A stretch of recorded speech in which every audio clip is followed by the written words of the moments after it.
ও আদম সন্তান, এই লজ্জাস্থান তোমার কাছে আমানত রাখলাম, গচ্ছিত রাখলাম, এই অঙ্গটা তুমি আমানত হিসাবে রাখবা।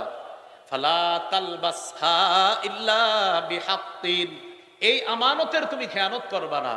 ফাইন হাফিজতাহা হাফিজতুকা, আল্লাহ বলেন বান্দা লজ্জাস্থান নামক অঙ্গ, এই আমানত যদি তুমি রক্ষা করো, আমি আল্লাহ তোমাকে বিপদ আপদ থেকে রক্ষা করব।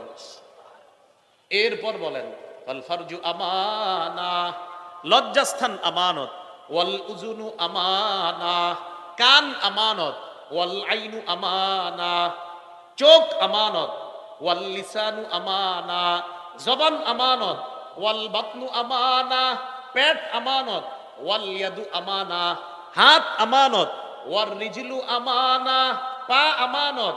ফালা ঈমান লিমান লা আমানাতালা, যার আমানতদারিতা নাই তার ঈমান নাই।